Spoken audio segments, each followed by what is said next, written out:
ಪ್ರಶ್ನೆ ಪತ್ರಿಕೆ ಸೋರಿಕೆ ನೀಟ್ ಪರೀಕ್ಷೆ ಕೂಡ ರದ್ದಾಗಿತ್ತು. ಮೇ 3ರಂದು ನಡೆದಿದ್ದಂತಹ ನೀಟ್ ಪರೀಕ್ಷೆ ಈಗ ಪ್ರಶ್ನೆ ಪತ್ರಿಕೆ ಸೋರಿಕೆ ಹಿನ್ನೆಲೆ ಎಕ್ಸಾಮ್ ರದ್ದು ಮಾಡಲಾಗಿದೆ.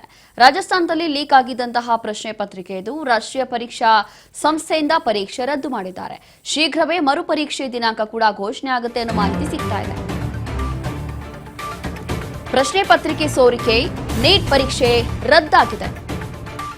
ಮೇ 3ರಂದು ನಡೆದಿದ್ದಂತಹ ನೀಟ್ ಪರೀಕ್ಷೆ ಇದು. ಇಲ್ಲಿ ಪ್ರಶ್ನೆ ಪತ್ರಿಕೆ ಸೋರಿಕೆ ಹಿನ್ನೆಲೆ ಎಕ್ಸಾಮ್ ರದ್ದು ಮಾಡಲಾಗಿದೆ.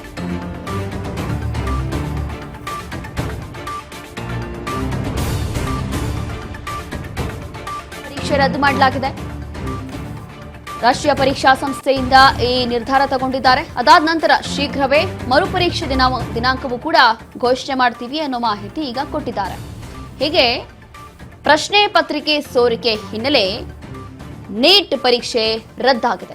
ಮೇ 3ರಂದು ನಡೆದಿದ್ದಂತಹ ನೀಟ್ ಪರೀಕ್ಷೆ, ಹಾಗಾಗಿ ಶೀಘ್ರವೇ ಮರುಪರೀಕ್ಷೆ ದಿನಾಂಕ ಕೂಡ ಘೋಷಣೆ ಮಾಡ್ತೀವಿ ಅನ್ನುವಂಥ ಮಾಹಿತಿ ಕೂಡ ಕೊಟ್ಟಿದ್ದಾರೆ. ರಾಷ್ಟ್ರೀಯ ಪರೀಕ್ಷಾ ಸಂಸ್ಥೆಯಿಂದ ಈ ಒಂದು ಕ್ರಮವನ್ನು ತಗೊಳ್ಳಲಾಗಿದೆ.